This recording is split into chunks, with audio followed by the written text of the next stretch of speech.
Hello, in today's tutorial video I will be going over on how to properly use pipettors. I'll also go and teach you how to use one of these automatic pipettors. Okay, so first let me introduce you to the set that we have here. So we have two different brands. These ones on the left are Gilson, and so right here we have what we call a P1000. So how to know if this is the first time you're using these pipettes, how to know that this is the one that you can use for 1,000 microliters? Well, it's really nice that they tell you here on the top, see where it says 100 to 1,000 microliters. This is the P1000. So if you want to pipette anything between 100 microliters to 1,000, this is the one that you use. So how do you read it? Right here, see how you have that 0 on the top in red? That is your, if that's on 1, that would be, and let me just show you. If you have this number, so let's move them, where your 1 is the top red and then 0, 0, that is 1,000. Not 100, but 1,000. Now, if you want a pipette, let's do 900, you have to move that 1 becomes 0. And so you'll move that to 090. That is 900. And if you wanted to do, let's say, 850, you'll have to move the middle number to 8. And the bottom will be 5, so it's 085. This will be 850 microliters, and every little number there, it's a unit of 2. So if you have it there at that second right there, we can zoom in. So here you have 852. So each of those little black lines, it's a unit of 2. So that will be the P1000. From the same brand, Gilson, we have, this is the P10. So this can pipette anywhere between 1 microliter and 10. This is important to know because let's say you want to pipette 0.5 microliters. This won't be good to do that. You'll have to get P2, or if you want to pipette 11 or 13 microliters, this will be out of range. So it's important to keep that in mind, because the moment you move them out of range, you basically decalibrate them, and so they need to be recalibrated again. So always be careful if you're using them for the first time, or if it's been a while, or if you're in a hurry, to always look at the correct range. Especially newer pipettes, they tell you what they are. So the P10 is from 1 to 10, or if it's a different brand, it tells you what the range is. So in this case, how to read them, right? So in the previous one, P1000, if you had 100, that was 1,000 microliters. But in this case, note that you have the 1 on the top. It's a black number, so 10, and then the 0 in red. Here, this means 10 microliters. Okay, and if you wanted to pipette, let's say 9 microliters, note that it'll be 090, so that is 9. If you want to do 8.5 microliters, this is 0.8, and then the 5 in red, meaning that this is 8 microliters, 0.5. Okay, or if you wanted to do, let's see, 8.44, it'll look like this, 8 microliters, 0.44. So make sure that when you are pipetting that you set this correctly. And then this one's nice that it has a little lock when you press it down, so it doesn't move your numbers. If you push it up, now you can move, and then your numbers will move depending on what volume you're pipetting. So here, let's leave it at 0.72, which is 7.2 microliters. You press down and you lock it, and it tells you here in the instructions as well. So these are the Gilson. The other brand we have are these Fisherbrand, and then for these guys, you have the numbers for your volume on the side. For the Gilson, you have them on the front, so it's really based on preference of style. And so the nice thing with the Fisherbrand is that the range of what they can pipette, what volumes are on the back side. So here, this is our smallest volume. Note that it's 0.2 to 2 microliters. So if you need to pipette anything from 0.2 to 2 microliters, this is the one that you would use. You wouldn't use this for anything above 2 microliters or below 0.2. These ones also mention it here on the top. And then the next one, this one is from 2 to 20 microliters. So if you need to pipette, once again, anything in between that volume. These guys are 20 to 200. And then the last one here is 100 to 1000. So very similar to, you know, the Gilson, which is, let me focus it here, 100 to 1000. So similar to what we did with the Gilson. So these don't come color coded. So right here, where we have 990, this is 990 microliters. So if we wanted 1000, this will be 1000, 1000. Unlike the Gilson, 1000 would be, once again, we have to pop that to the top to unlock it. And so we would have to have 100. This is 1000 for the Gilson, and for the Fisherbrand, you basically get 1000. Come. So if we wanted 900, and so for these ones, they don't actually have a lock. So when you're pipetting, you have to be careful that you don't move them, because if you move it slightly, you know, that's a different volume. So for 900, let's do just 900. This will be 900, so pretty straightforward. For the Gilson, for 900, you pop the lock open and then you move that to 090. So note the difference based on the type of pipetter. So that's 900. Okay. And so that's a little bit of these. Now let's go to the part where we're actually pipetting, and that's important because that's the part where we come and introduce you to the tips. So there are different tips for different pipetter volumes. So if we're doing tiny volumes like let's say 5 microliters or 2 microliters, you want to use the correct appropriate tips. So note how these tips from the Fisherbrand says anywhere from 0.1 to 10 microliters. So then these two will fit with these guys. And so for example, let's say you want to do 2 microliters, right? You have here the appropriate tip. Now, what happens if you use the wrong tip? Let's say these are actually the 200.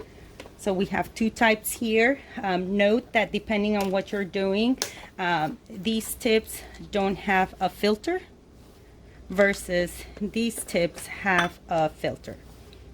Okay.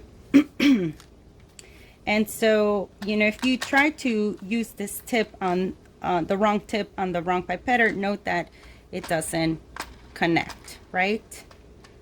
So it's important to always keep that in mind. And so let's say if we were pipetting our 2 microliters, one of the things that I tell people when they're pipetting for the first time is always keep them straight. Don't pipette diagonally because your actual volume changes even by a little bit. So always go straight into your fluid of interest and pipette up, and you can appreciate there that there is the fluid. Now let's do 7 microliters with the Pipetman Gilson. Once again, make sure that your tip is well adjusted. If it's loose, it's going to fall, you know, in the middle of your experiment. So make sure that it's not loose. You have your tip there. Another thing I want to show you guys is that there are 2 stops when you're pipetting. There's your first stop, and then there is a second stop. In this one, you can see that your first stop finishes right there. It doesn't touch that bottom, and your second stop completely touches that bottom side. See, so first stop, second stop. And this is important because when you're pipetting, let's say you want to aspirate 7 microliters, right? You go to the first stop. Now, once again, in a straight form, you aspirate up your volume. And so you can see here, there is your 7 microliters. And now let's go ahead and put them into a microcentrifuge tube, which I have labeled there. This is 7 microliters with the first stop. You can see it's a little drop. And then to make sure that you release your entire fluid, you'll want to press the second stop and pull out gently, okay? So now we're gonna move on to the larger volume pipette. So this is the P20 to P200. So that's the range, and I have it so it can take a volume of 100 microliters. So note that, once again, I mentioned this previously, there are different tips and it really does depend on your experiment. These don't have a filter in comparison to these guys. The ones that have filters are really nice. So let me put them like this. Are really nice when you're using it for cell culture, something sterile.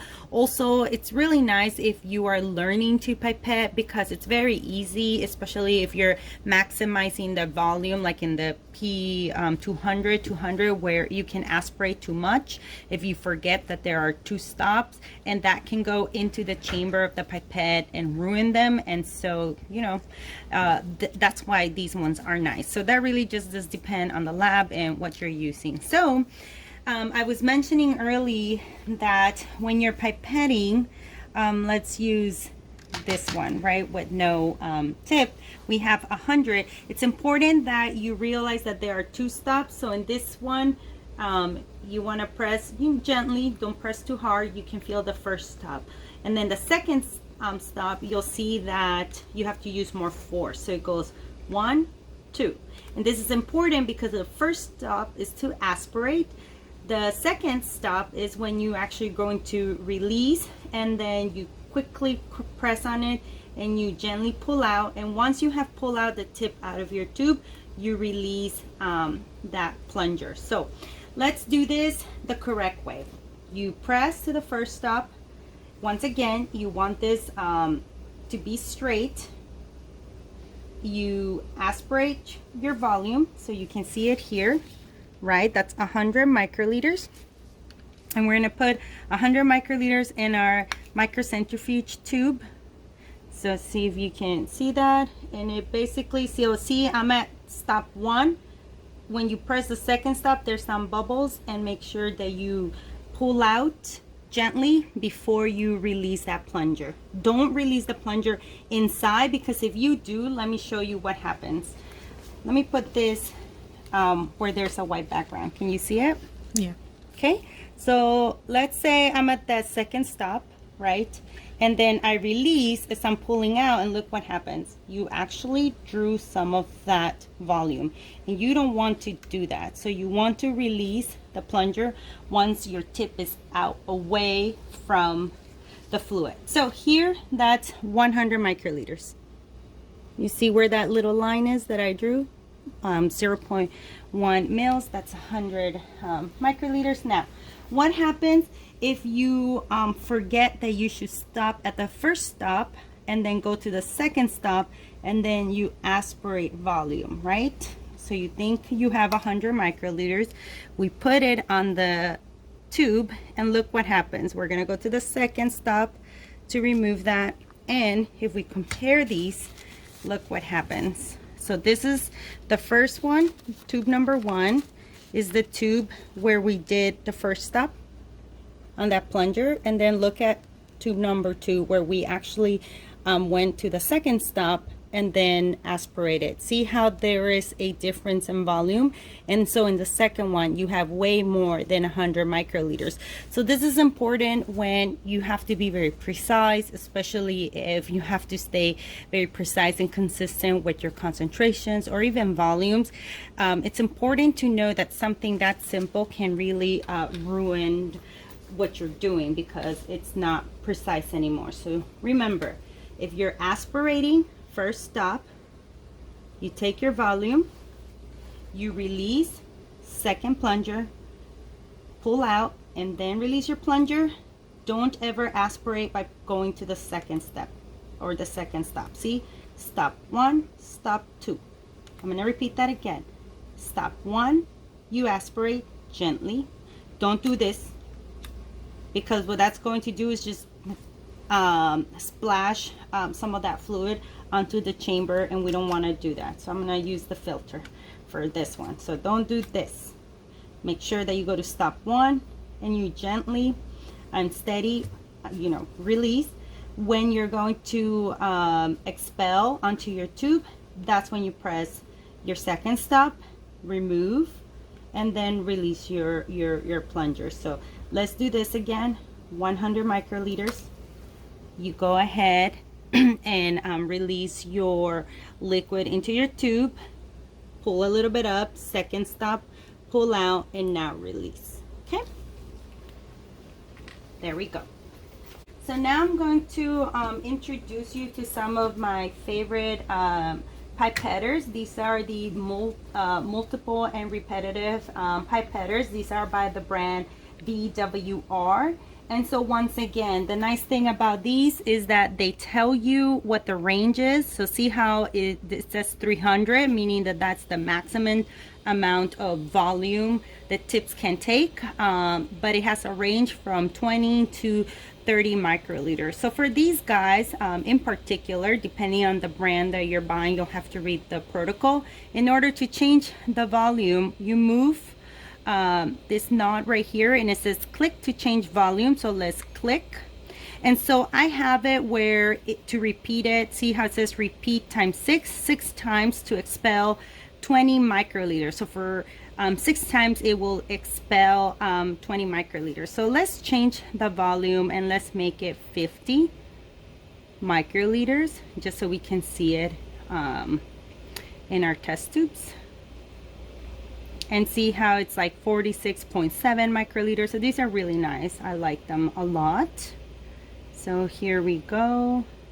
So once I have it at the volume I wanted to repeat, so in this case 50 microliters, see how it's blinking? I'm going to click on that knob, and now the repeat starts blinking. So you can do it 6, 1, 2, 3. So obviously there's a limit. 6 is the 6 repetitive 50 microliter volumes. It's the limit. We're going to do 3 for this kind, for this example. So now it says that it can repeat 3 times 50 microliters. So for this one, once again, tips matter. So once again, we're using the P200 where it says, or the tips 200 microliters. That's the max these tips can take. So even though this pipetter can aspirate 300 microliters, these are not recommended for that volume. They just won't take that. So for these guys, the way how it works is that you have your solution of interest, you click, it aspirates, as you can see here. And then with these ones, they always take a little extra. So you want to release that little extra, and now it's going to dispense 50 microliters for 3 times. So I have here a tube, so it'll do 1, 2, 3, and then it makes a little noise telling you that it dispensed the last 50 microliter. But note that there's a little bit extra with these repetitive tips, and so that you just expel out. That's it. And then if you're ready to repeat whatever is it that you're aliquoting, you click on it, discard, and then once you're ready,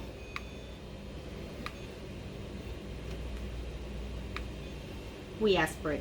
And so now remove that little extra, and then 1, 2, 3, and there's always that little extra volume that these aspirate. So that's important to know, because let's say you're doing a particular volume, right? You have to make sure that if you're going to be using, let's say 50 microliters, that you don't prepare 150 microliters, since it takes some extra. You want to add, let's say, maybe another 50 microliters more, so a total of 200 microliters, so you have that extra volume. Otherwise, once again, you're going to be adding a difference in volume, and that's going to increase your error in your experiment.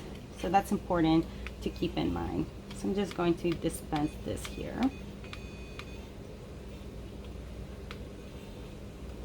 Okay.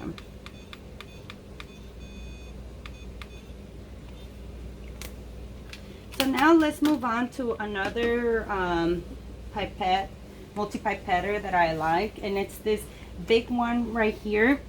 This can dispense anywhere between 50 microliters to 1,200 microliters.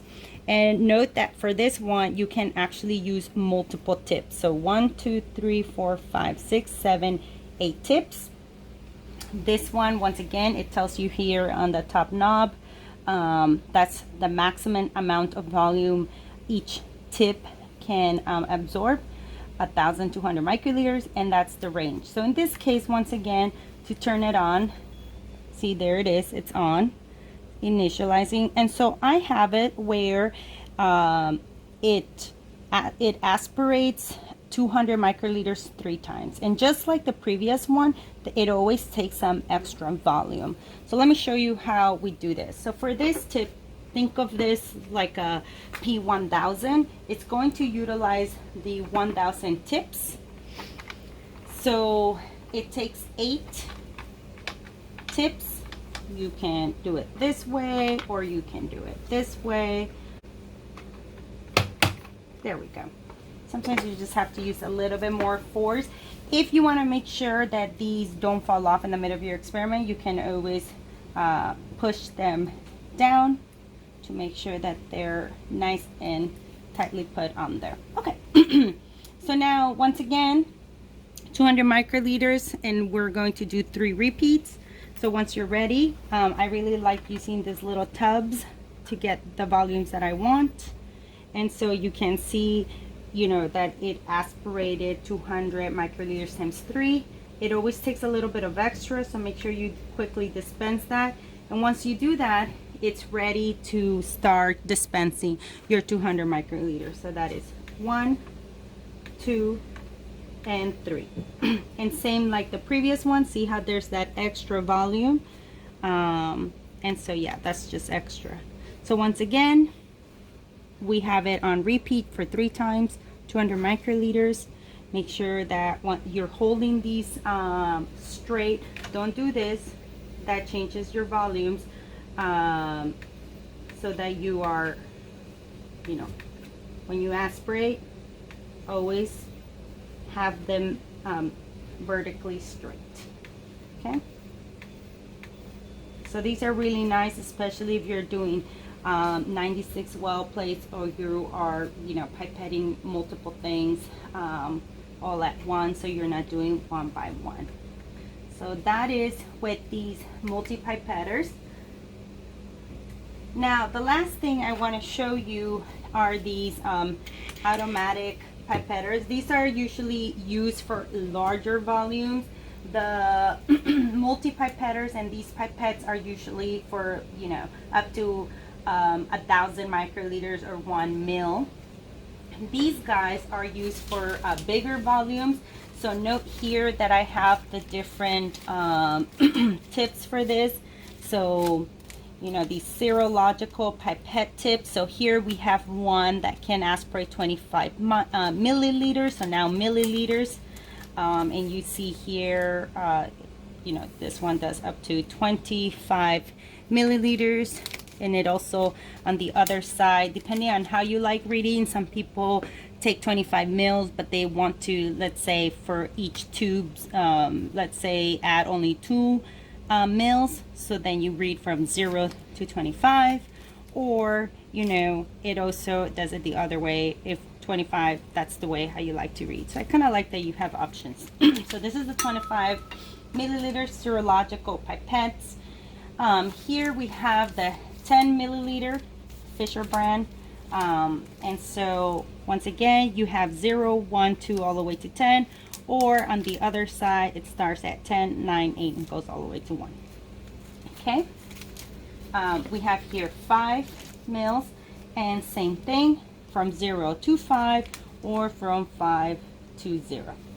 Right, however you want to read these. And then these ones, this is a 1 milliliter serological tip, and this is what we use to aspirate things. One thing I want to bring your attention is that make sure that, at least in this case, see how it has this, our serological tips have this cotton right here. So that is kind of nice, because similar to the pipette tips that had that filter, it protects it. So one thing people do is that they'll leave their pipette and their tips, and if you leave it like this where it's in a angle, right, the fluid on the tip will run down and it can enter the chamber of your pipette and ruin it. So when you're done, a good habit to have is to immediately dispose of your tip in the waste bin. Don't let them sit like this. Otherwise that fluid goes in there and it really ruins the pipettes and also your experiments. Sometimes you have stands like this where you can leave them hanging like that. The only thing is that depending on what you're doing, you're exposing that wet tip to, you know, dust, particulates, things that can contaminate it. So, you know, small little things that do make a difference in your experiment. Same idea with these guys. I'm going to use this one as an example, the 5 milliliters. If you're using this for cell culture, you want to make sure that you open from the back part and not from the tip that you're going to be putting in your media. You don't want to be touching this part because you want to keep it sterile if you were doing cell culture. You know, if you're doing something at the bench, maybe it doesn't matter so much, but still good practice to keep in mind. And so let's aspirate 5 mils.